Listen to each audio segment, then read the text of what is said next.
what I was going to say is the opposite is being said for Justin Fields, because the issue is how many high-end quarterbacks, early draft picks were ruined by an organization?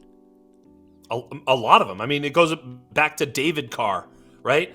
I mean, pour one out for poor David Carr. But, I mean, he was sacked like a record number of times in his first 2 seasons and then like was afraid to go on the field again. I mean, so many of these were institutional failures rather than player failures. Sam Darnold, had to suffer under Gaze. Now, it's probable that Sam Darnold is terrible at quarterback. I'll of course say that. But he was not given any good advantages. He had no weapons, no offensive line, and, a coke-sniffing head coach. Right. Not that there's anything wrong with that. Right. Keeps you energetic. I just look at this situation as a whole in Chicago. So Justin Fields comes out of year 1, and there's 2 primary needs for him. They need weapons and they need offensive line help. And what do they do coming out of the draft? They select the oldest wide receiver in the draft in round 3, and they don't touch an offensive lineman until round 5. And now every publication in the world, including Sharp Fantasy Analysis, has the Bears offensive line ranked 32nd in the league. So what the fuck is going to happen with Justin Fields in year 2? I mean, it's really, honestly, I love Justin Fields. He was my number 2 quarterback prospect coming out of that class. I didn't see anything last year that would make me feel like he's not still that. He's like, dude, he runs a 4.4. Athleticism is there for him. The body is there for him. He's got that Dak, Jalen Hurts, like he's stocky body. And, he's got a pretty lively arm, but unfortunately we're not going to really see what he's made of.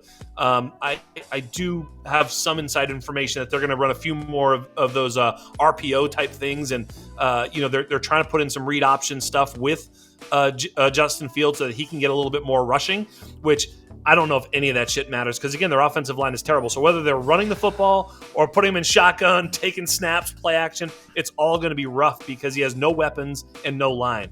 Oh, my God.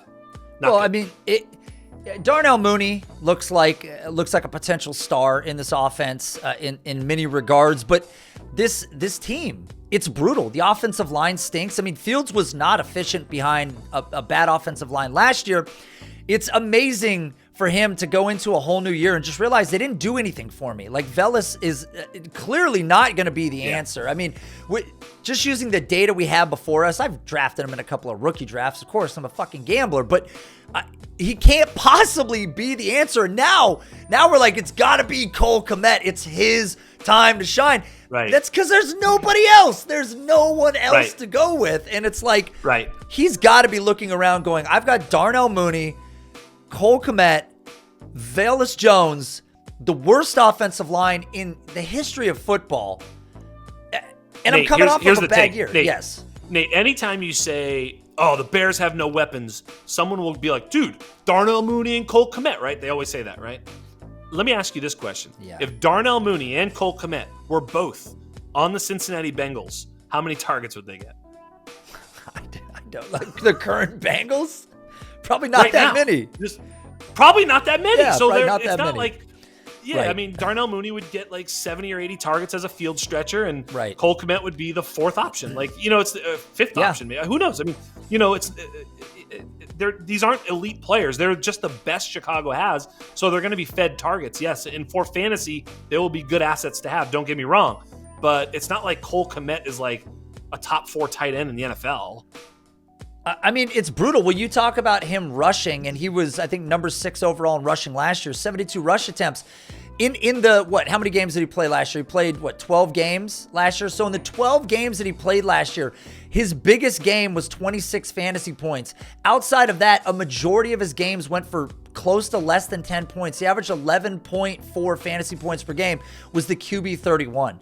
I don't know how you argue that it gets better. And if he rushes more, doesn't that just increase the propensity for injury and all the other things that, look, we want mobile quarterbacks, but I want mobile quarterbacks in the sense of Dak, of Deshaun Watson. I love Jalen Hurts, but give me the guy that can rush 70 to 80 times a year and throw like crazy, has amazing arm talent, totally accurate.